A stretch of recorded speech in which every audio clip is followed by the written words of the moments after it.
Welcome to the Cannabis Equipment News Podcast. Hi, I'm David Manti, and welcome to a new episode of the Cannabis Equipment News Podcast. With me this week is Kim Rael, co-founder and CEO of Azuca. Thank you very much for joining me today, Kim. Great to be here. Before we get started, please make sure to like, share, and subscribe to the podcast. You can also help us out a lot by leaving the podcast a positive review on whatever platform you use. If you want to email the podcast, you can reach me at david@cannabisequipmentnews.com with email the podcast in the subject line. You can also subscribe to our daily newsletter to make sure you get it delivered to your inbox first. Kim, I always like to start simple. I hear that you're a startup maven. What was it that brought you to cannabis? I would never use that word, but it's funny. I have been doing startups for a very long time, and I love startups. But most of my experience was in tech and finance. So I was a co-founder of an advanced energy startup. I was a venture capitalist investing in tech startups for a very long time. And there came a point in my career where I was pivoting out of tech and finance and loved startups, wanted to stay involved in the startup world, but wanted to get out of tech and into something in the wellness sector. So it was really my passion for wellness, broadly defined, that I was kind of looking around, listening to the world, turning over some rocks, and cannabis came and kind of grabbed me from behind and said, you really need to come do this. And it was kind of a funny story because I was introduced to Ron Silver, who's the original inventor and founder. He's the chef who is behind the formulations that have become now Azuca Time Infusion, which is this really cool thing that I'll talk more about, I'm sure. But Ron had invented this cool cannabis formulation, and he's a creative, he's an artist, he's a chef, was looking for a partner to be CEO and launch this thing as a business. And so I was introduced to Ron, and the rest is just kind of history. What was it about that, the interaction with Ron where you realized it was going to be a good fit? It was the product. It was, I was not a cannabis consumer at the time, like a few times in, college, whatever, but it wasn't my thing. I didn't understand it. I was in that category of bought that Nancy Reagan just say no propaganda, hook, line, and sinker. I was that mom. And I was kind of talked into being in a focus group and sampling Ron's product, which at that time it was a cannabis infused sugar. And I was actually afraid to even try it. So I represent that consumer that we serve really well with our formulations, which is, make cannabis friendly and approachable and understandable, right? So a friend of mine said, "Now you should be in this focus group. You should try this." So I agreed to try it. I put some of Ron's infused sugar in a cup of coffee one Sunday morning, and went for a walk. And I was immediately converted. The effect was incredible. It was very nice. My drug of choice at that time was red wine, and I actually don't consume alcohol at all anymore. And to me, it was a little bit similar to wine, kind of take the edge off, but in a much more uplifting way, right? Alcohol is a depressant. It didn't have any of that effect, but kind of just lifted up my day. And I immediately knew that this product, this formulation, this plant was going to be helpful to people, right? So it was the product first, and getting my head wrapped around the cannabis plant and the miraculous plant that it is, as opposed to what I grew up with, which was the demonization of cannabis. So I often tell people I went from, the anti-cannabis, actually afraid of it, literally afraid of it, to skeptical, but maybe to, curious, to like, oh my word, like I've been an idiot. I've been I've been, a victim of this propaganda war all my life. I'm in my late 50s. So, I got involved in the industry in my early 50s to all the way in, to a real enthusiast for not only cannabis, but plant medicine broadly defined. And I just absolutely love it. So I agreed with Ron to, actually, it's a kind of a funny story because originally I'm like, I will agree to pretend to be CEO for 90 days. Okay. Pretend to be CEO? I will pretend to be CEO. And there was a reason for that. Like, I'd been in some business partnerships that didn't work out so well, right? You get into these business relationships and, I wanted to see who Ron really was as a person. So I said, after 90 days, if things aren't working, we call it off. No harm, no foul. You don't owe me a dime. You don't owe me any equity. You go on with your invention, find a better CEO. Because I really wanted to take some time to get to know Ron, get to know his character, his integrity. And in 90 days, I was absolutely in love with all of the ideas of what we could do as a partnership and with this invention, and be helpful to people and be creative, and really be part of the creation of a new, a movement, an industry. So that's sort of the origin story of me and Ron Silver. Sometimes I call it the odd couple of cannabis, because we are so, the odd couple of cannabis, right? You remember, I'm old enough to remember the old sitcom, because we're yin and yang. We're very different. And it's one of those partnerships that, because we're so different, it works really, really well. Okay. So who's the Felix? Who's the what? Isn't Felix? Yeah. Oscar and Felix. Yeah. Ron is the crazy creative. I am the, I'm the MBA, and I'm the structure. I have a little artistic gene myself, but in this role, it's like, I gotta be, and Ron is the creative. I mean, he's this wonderful, lover of cannabis and passionate about using these very friendly, approachable, understandable, ingestible products to help people. Did it take 90 days for you to solidify your role as CEO? In the first 90 days, I was trying to figure out, first of all, I was doing my due diligence on cannabis, the plant. What can we do with this? And then how do you create a business?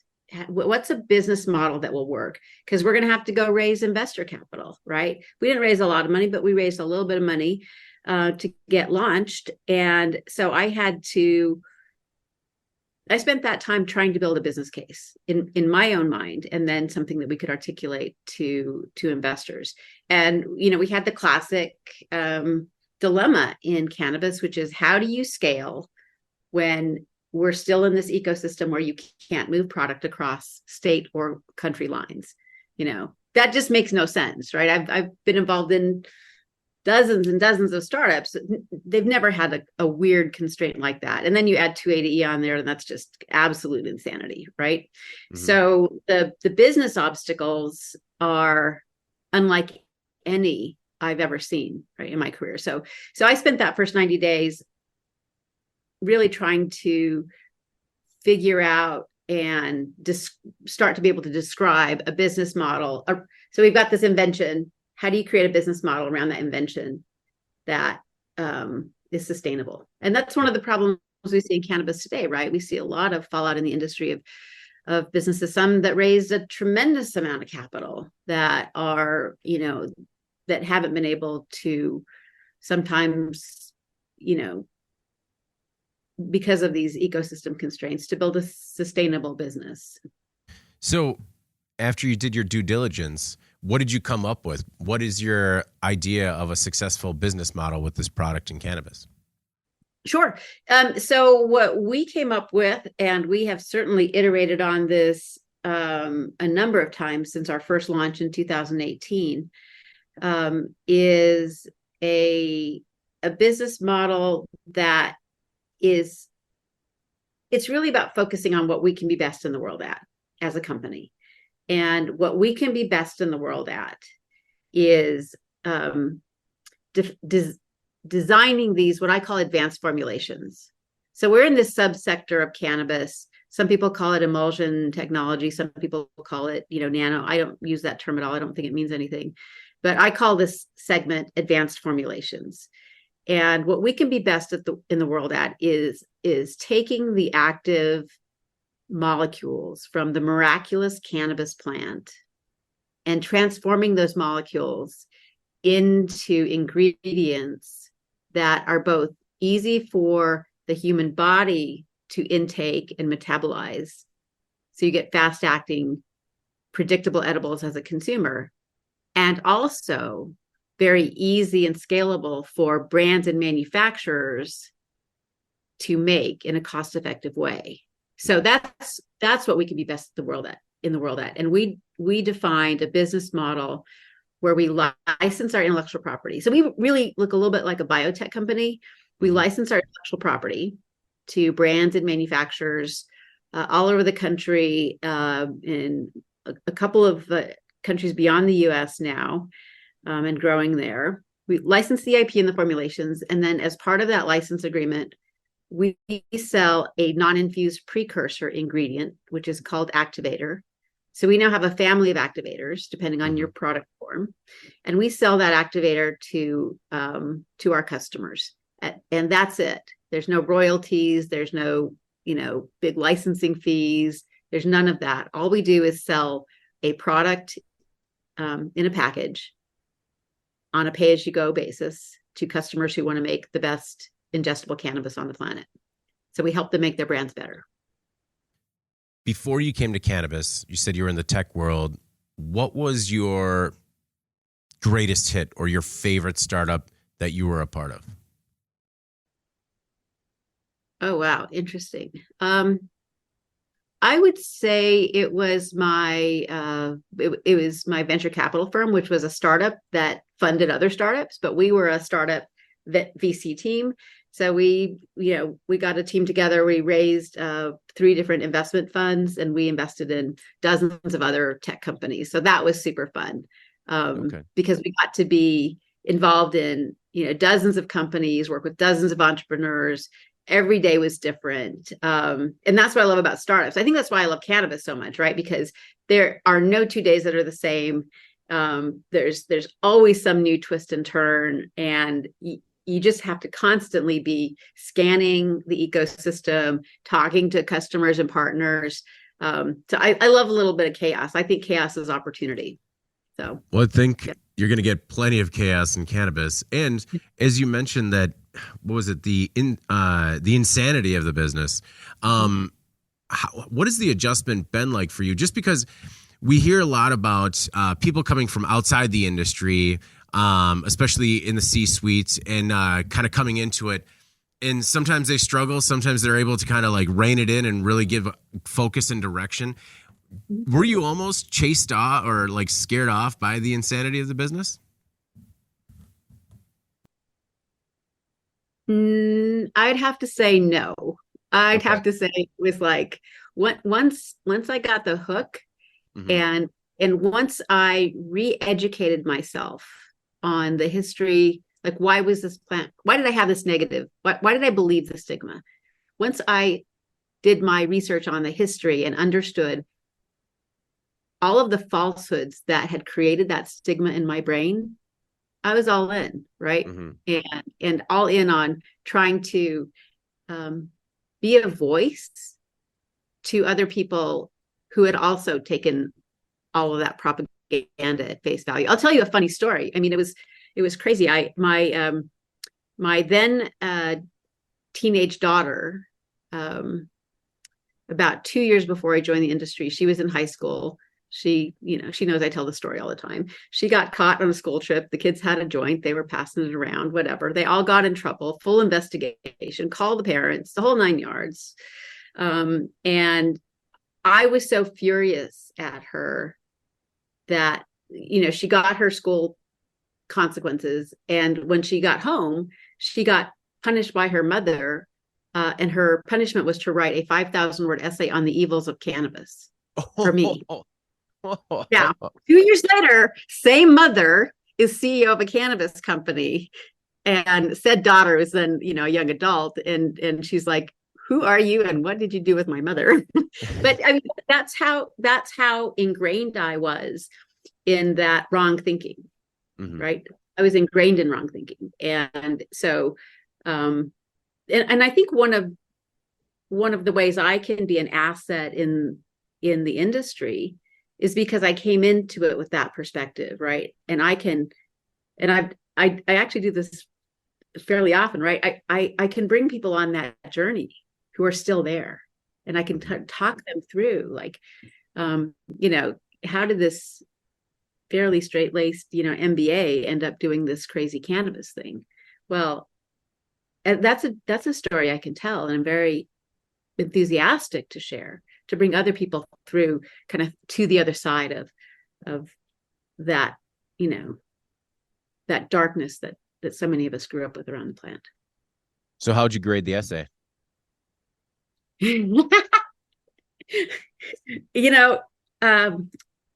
I think I checked the box and said, don't ever do that again. Right. Did she, over the course of the essay, just like, you know what, I tried reading or writing about the evils of this plant, but the more I've looked into it, it turns out it's actually quite good. That's exactly what happened, actually. Really? She's like, yeah, that's exactly what happened. She's like, Mom, all this stuff is just like, it's BS. It's not, So we had that conversation even at that time about, this is, I don't think she used the word propaganda, but that's the word I use now, because I just, I still see the Nancy Reagan ad, right? From when I was, 9 years old. Yeah. No, for me, it's still fighting against that Dare t-shirt, that initial reaction that is just ingrained in you until, for lack of a better term, you see the light. So I want to talk about the technology too, because the technology has the potential to be a huge disruptor in edibles, beverages, and other infused products. Talk a little bit more about, so it's the Activator product and how, because you're essentially a high-end ingredient manufacturer, right? Yes, exactly. So Activator, for everything except chocolate, is a liquid. It comes in a, we ship it out to our customers in a lovely, bottle. And again, this is non-infused. It's a precursor. And if you were a gummy manufacturer, we would ship this to you. You would take your distillate or your other concentrate. You can use live resin, RSO. We've tested pretty much every extract and concentrate that you would want to use.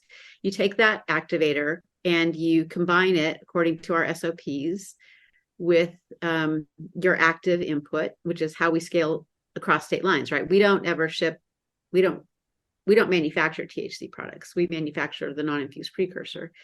And then what you end up with is, you think of this tennis ball as a THC molecule. It's an oil molecule. It's hard to work with as a manufacturer because THC distillates like tree sap, right? It sticks to everything. It's hard to measure. So what our process does is it takes that oil molecule and it encapsulates it like in a hydrophilic coating, kind of like this insulated little tea glass.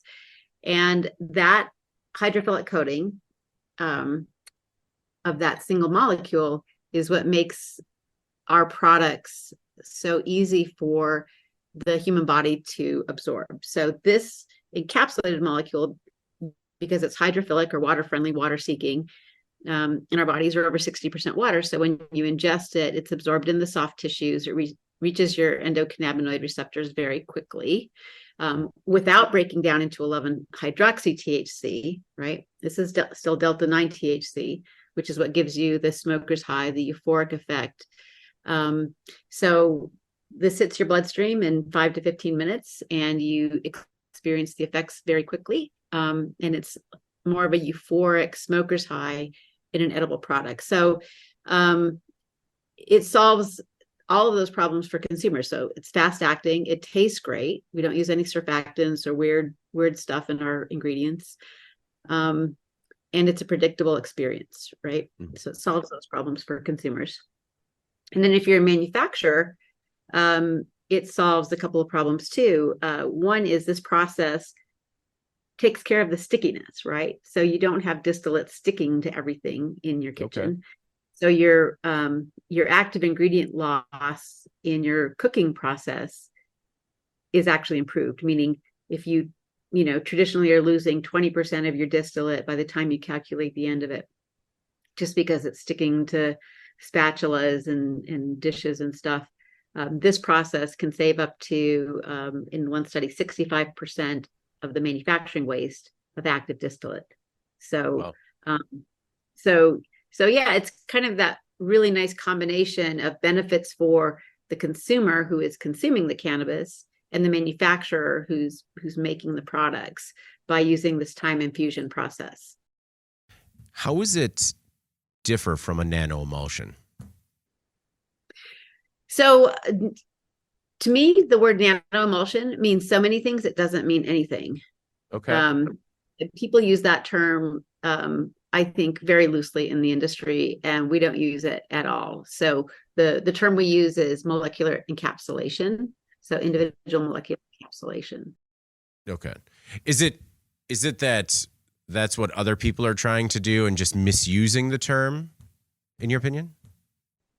I think it's a little hard to tell because other players in this segment, it's a very opaque segment, right? There's we're all intellectual property players. We're all very, we guard our intellectual property. So it's hard for me to have an opinion about what, another player is actually doing. So I can speak about what we're doing. Yeah. I will tell you, we don't use any weird equipment. We use a mixer that is about the size of a laptop in your kitchen. So no weird equipment. We can train a kitchen crew in a couple of hours to do the emulsion. You literally, put the activator and the active in our mixer and you push one button and you walk away and it's done in an hour. And then you put that in your process. So we've taken years and years of experimentation and development and made it that simple for our manufacturing partners at the brand level. Well, and I think it also probably makes the ROI pretty simple to calculate as well. I mean, just on the savings when it comes to waste reduction. Correct. Do you know what is the ROI? I guess it depends on what someone's existing manufacturing process is, because everybody's a little different. And I think, my experience, different manufacturers have a somewhat wide range of kind of specificity in how they're doing it, in how they're actually measuring things like transfer loss today. So I would say there's no one magic number in terms of ROI. I've done some calculations. We have a new formulation called whole plant activator, right? Which is an activator that you use instead of using distillate or live rosin, you actually use flour. Mm-hmm. Use flour in our activator and you get an infused ingredient that is a fast acting, great tasting cannabinoid that can go straight into an edible. Now, with that one, there's about a 400% ROI compared to, using traditional concentrates, because you don't have to go through the extraction process. Right. So how does it work? You just put the whole flour in the mixer with the activator and the end ingredient is used for edibles? Yep. It's great. And we just launched this a couple months ago. It's called Whole Plant Activator. And what's amazing about this is you take flour and you measure your cannabinoid and terpene profile of your flour. You put it into our process, our activator, and then you measure the output there, and you have retained the cannabinoid profile of the flour into the fast acting ingredient. And then that goes into your gummy, and it's very the technical capability to do things like measure terpene profile in a gummy final form, that is still a pretty immature capability in the industry. But we are now testing for that full terpene profile of the flower in the gummies. So what you end up with is an edible form of cannabis that finally delivers the benefit of the whole flower, the full inflorescence of the flower in this fast-acting edible form. Yeah, it's sort of whole spectrum. Mm-hmm. But by launching that whole activator, are you rendering your other products obsolete? Well, I don't think so, but I would happily move them into obsolescence if everybody wanted to move in the direction. I think there still will be demand for making edibles out of concentrates, distillates and live rosins. But it's really a whole nother level of thinking about cannabis edibles, right? And when we give samples of these strain specific, we've been making them into strain specific gummies, just in-house for testing. It is striking the way the plant becomes this really delicious edible. So for example, one of the first ones I tried using just cannabis flower in our process in an unflavored gummy recipe. So no other flavoring added. I could have sworn there was pineapple flavor added. You can actually, the actual flavors of the cannabis plant are present in a very pleasant way. Sometimes I say these gummies, these whole plant gummies, taste the way a really good grow smells, right? When you just get that, to take that and translate it into an edible that is delicious. It sounds so weird. It really does, but it is true. It is, it's really powerful. You have a different solution for chocolate. How is it different from the other activators? So all of the activators have water as an ingredient, and you can't put water into tempering chocolate. So if you're making a chocolate product that is a tempered chocolate, you would use our chocolate activator because there's no water in it. It goes directly into your tempering process. So very easy to use, but just because we can't touch water. If you're making a chocolate product that has like a ganache in it, where there's liquid that goes into the filling, you can use one of the other activators. But if it's just like you're making a chocolate bar, you would want to use the chocolate activator to make your chocolate fast acting. Why is it important to have chef-ready ingredients that can take effect within 5 to 15 minutes? Well, I think the main reason for consumers, right, is to have a predictable, enjoyable experience every time. Fast acting, predictable onset and offset, great taste, right? And the main thing for manufacturers is to have a repeatable, reliable, cost-effective, scalable manufacturing solution. That if I'm a brand in Colorado and I want to scale to New York and New Jersey, I can scale my brand in any state using the solution. And that's a big differentiator between us and some of our competitors in this space, where they have to do the emulsion. They have to handle your active. So, they'll come on site with specialized equipment, they'll run a big batch for you, and then they disappear. That's not our business model. We empower our customers, our partners, to do the infusion themselves at whatever demand they have, and we don't have to touch it. So they have full control over their process, soup to nuts. Do you have an understanding of what share of the market you guys currently have?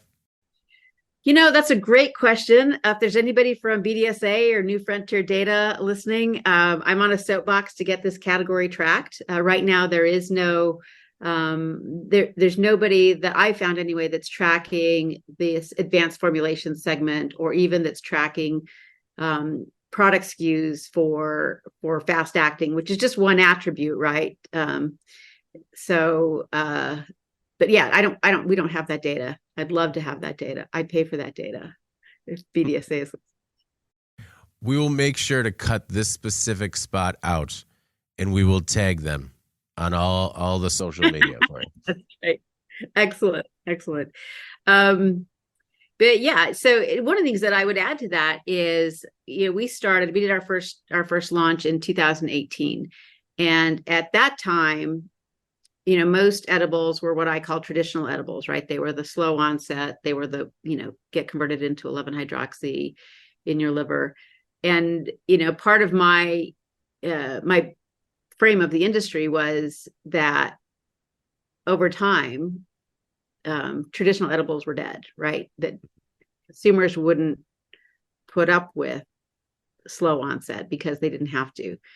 And at that time, when we first launched, there were very few SKUs that had a fast acting claim, even on the labels. I tried the ones I could get my hands on, and many of them were actually not fast acting, or they just tasted awful. And what I see now in the field, and again, this would be a great project for BDSA or New Frontier, is, if I go out in the field, I'd say a third of the SKUs now have some kind of fast onset claim, right? So where my head is at is, that trend's going to continue. Just like I like to use the analogy of dial-up internet, right? We were all around, well, not all, but you and I were probably around when it was dial-up internet, right? We would never use dial-up internet today. We use broadband. And why would we put up with something slow and unpredictable and painful when we don't have to? And I think that the edibles category is in the process of that conversion. I think we're about 30% of the way there, where manufacturers are like, oh yeah, I need to do something about onset. So what we've done is we've raised the stakes, right? So from where I sit, fast acting to me right now is table stakes. If your edible is not fast acting, you're not winning. You're not going to win in this category. And we're focused now on, in addition to fast acting and great tasting, right? Those two are table stakes. What are the effects? And our edibles give consumers that euphoric delta 9 effect that, that smokers high in an edible form, as opposed to the, couch locky effect of traditional edibles. So I'm looking for better and better, consumer experience. And again, like fast acting, table stakes. Let's do even more. Let's deliver something even better to consumers. Is there something on the label, or how would we know which products are being made with your technology as an ingredient? Sure.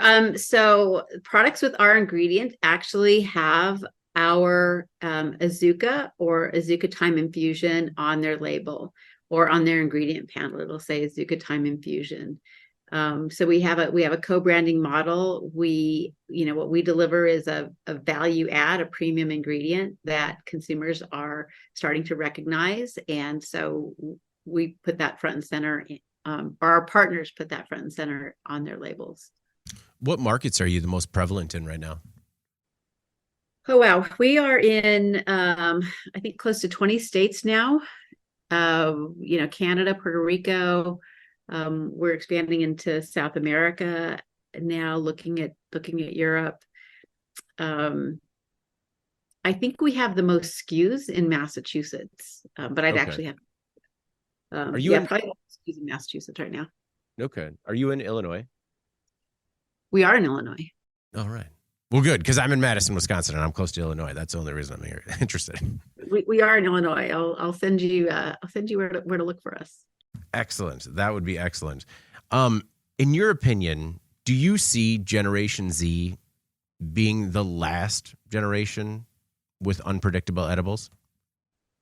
100%, right? Because of what I said before, like Gen Z will also never use dial-up internet. True. Lucky them. Unless it becomes like weirdly hip somehow. I understand that. Yeah, that's hard to imagine. I gave a talk once that I actually played that old sound from like, and to make the point about how painful that was. Mm-hmm. Quite jarring. I mean, it's, so Gen Z will be able to tell their children, back in my day, we didn't know what we were really getting into when we bit into that chocolate bar. So true. You have mentioned the flavor profile quite a bit. Are there any issues with taste or flavoring products that use your technology? No, one of the things that's interesting about this process, right, is this encapsulation process also naturally just masks the acrid taste of a distillate, right? So you end up with a very pleasant tasting product. Okay. And also, we go don't ahead. use surfactants in the activator for these edibles. So there are other companies, again, in this advanced formulation segment, that have to use surfactants, and then you have to use bitter blockers to block the bitterness. So you end up with this ingredient panel that's got all kinds of stuff on it that you don't necessarily really want in your product. So no bitter blockers, no surfactants, but kind of the natural taking the edge off of the bitterness of the cannabis extract. No, I think that's really important for people to understand because of all the technology that's gone in to take that bitterness out. I also like the idea of strain-specific gummies and how that could potentially change or like maybe veer off course from some of the, I guess, naturally flavored gummies that we see out there that maybe aren't as natural. Right. No, and I think that this is going to be a whole new category in the edible industry is this trend and also this desire on the part of the more sophisticated cannabis consumers, right, to really get closer to the plant. So, the Canna Curious will, like your introductory fast acting gummy will be a great product, but someone who really understands the cannabis plant like you do, right, will appreciate the strain specific effects of, this strain versus that strain. And it's not only the effects, they actually have different flavors. It's kind of like fine wine, right? Where you really come to enjoy the cannabis plant in a whole new way. Whole new way. Well, and maybe even bring some of those cannabis connoisseurs over to edibles where they've sort of remained in the flower category because of that, I guess, like idea or belief that that's the closest to the plant. You're spot on there. And it also enables those consumers to enjoy the cannabis plant in, venues and settings where you can't smoke or it's impractical to smoke. Right. So it just opens up a whole new range of experiences, I think, for those consumers.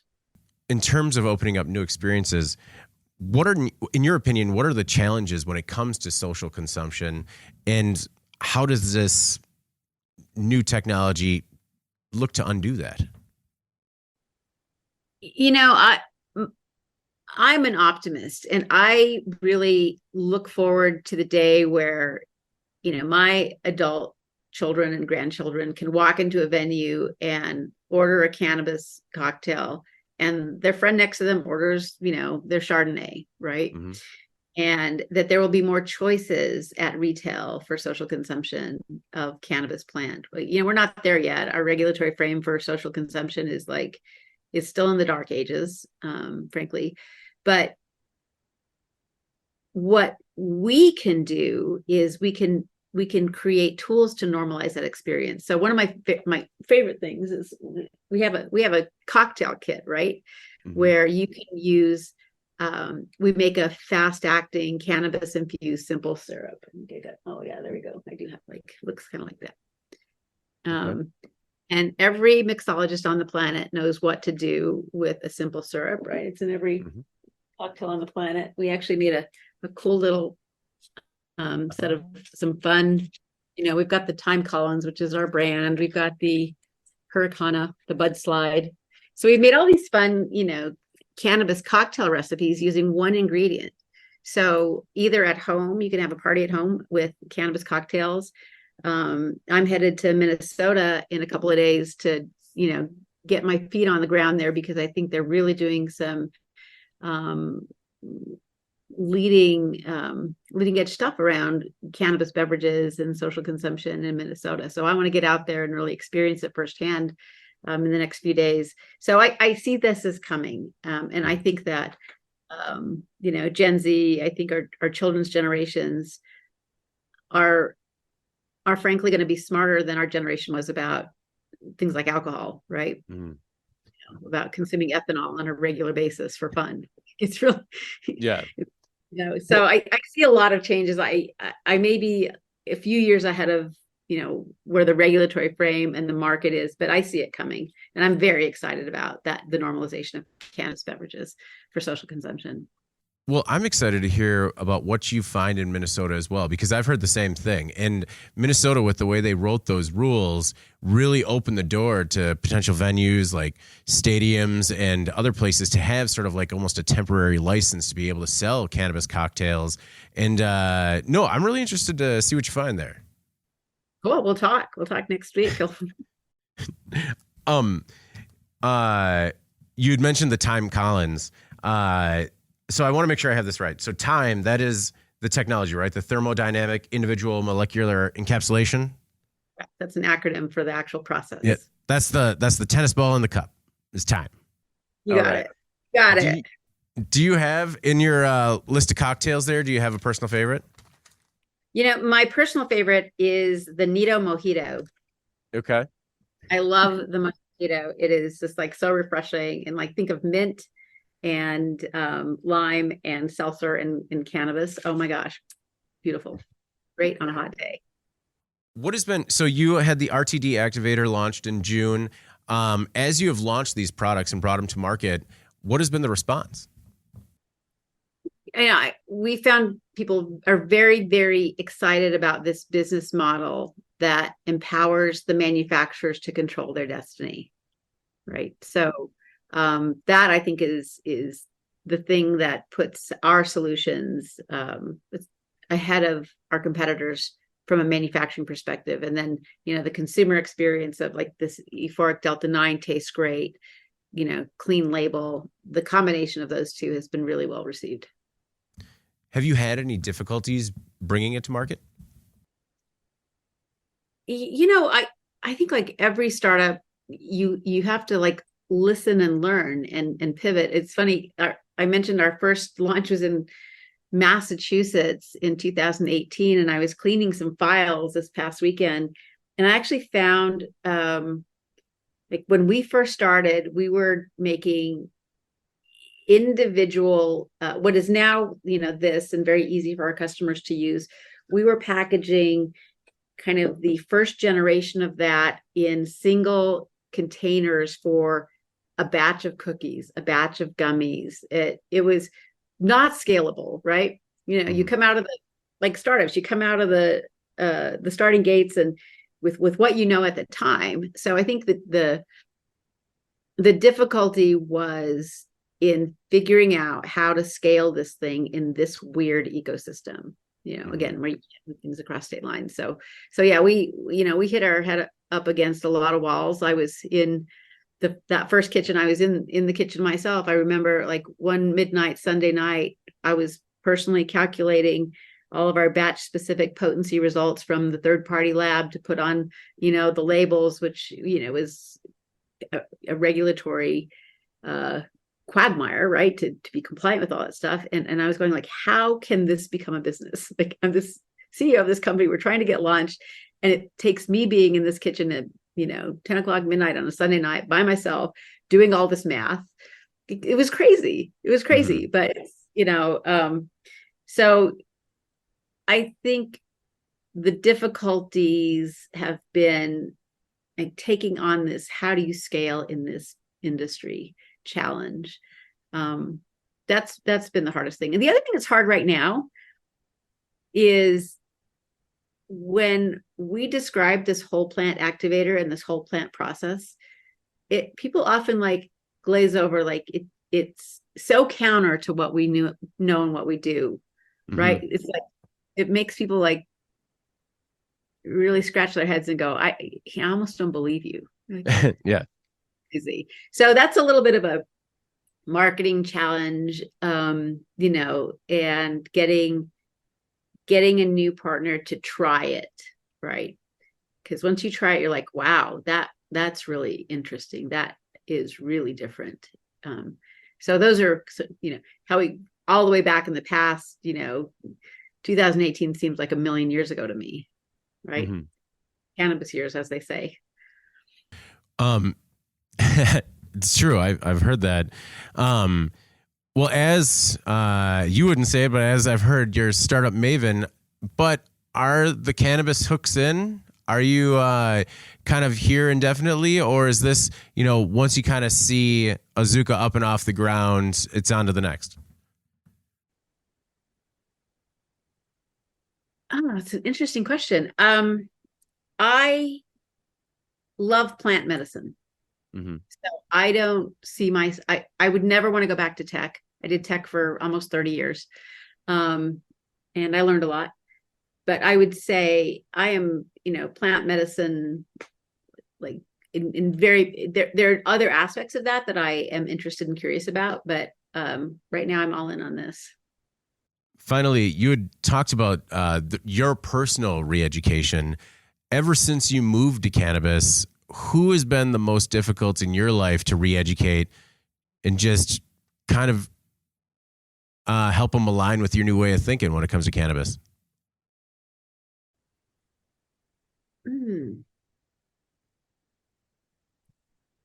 You know, that's an interesting question.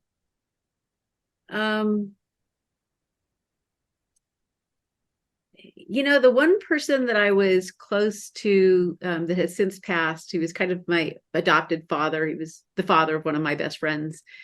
And he would just scratch his head and go like, I can't believe you're doing this. Like, I can't believe you're and so he was very skeptical about the whole cannabis thing. So I'm not sure I ever quite got him over the line. But I'm sure he's on the other side now cheering me on. But, you know, really the other skeptics, you know, like, you know, my mom, you know, thinks it's really interesting. She now uses CBD every day. And it's very helpful to her. She uses some of our CBD products for arthritis pain, and swears by it, absolutely swears by it. So, you know, my husband was a skeptic and he's all in. So, you know, I think people have come along, and I think part of a little bit of that has been, it was such a weird thing for me to do. Like, you know, if I was doing it, there was a little bit of like, Kim must be onto something. Right. Mm-hmm. So, or maybe I'm just very persuasive. I think a lot of people, I think almost everybody experiences that, in the industry at some point, where, you know, you almost wind up kind of defending your actions, just because you're still fighting against that Nancy Reagan mentality that all your contemporaries have. And you're just like, but really, just try it. You know, I'll tell you, I more have the opposite experience now, where I'll be in Costco, I'll run into, you know, a friend of mine who's, you know, in their 80s, and they're like, will you teach me about cannabis? Because I want to get off of all, you know, these pain meds that the doctor has me on. That is a more common conversation than, you know, Kim, you've lost your mind.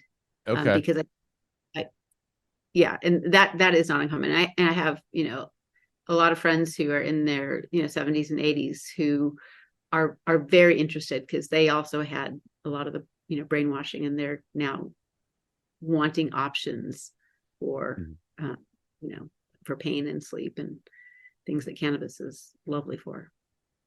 Well, Kim, I really do appreciate your time and your insight, particularly into Azuca and, you know, the products that you guys are bringing to market. Before we get out of here, is there anything else that you want to make sure the Cannabis Equipment News audience either knows about yourself or Azuca?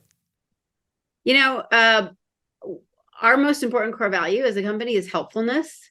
So I would like anyone who has any questions about what we're doing, or if they're thinking about launching a MIP line, you know, we'll talk to you at any stage in the process, you know, no obligation. So we just want to be helpful. We want to help people understand. We want to help existing brands if they want to have an enhancement to their line. So I'd like people to know that we really are committed to the value of helpfulness and to reach out.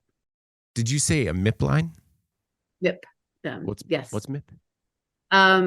Manufacturer infused products. Oh, okay. I'm just, I'm swimming in acronyms sometimes. Yes. Do you still have the essay? It's probably somewhere in my garage. Okay. I haven't seen it in years.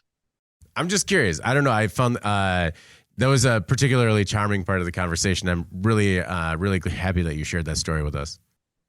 Yes, my daughter was very amused when Mommy joined the cannabis industry, and she was vindicated. Excellent. Well, before we get out of here, please make sure to like, share, and subscribe to the podcast. You can also help us out a lot by leaving the podcast a positive review on whatever platform you use. If you want to email the podcast, you can reach me at david@cannabisequipmentnews.com with email the podcast in the subject line. You can also subscribe to our daily newsletter and make sure you get it delivered to your inbox first. For Kim Rael, co-founder and CEO of Azuca, I'm David Manti. This is the Cannabis Equipment News Podcast, and we'll see you next week.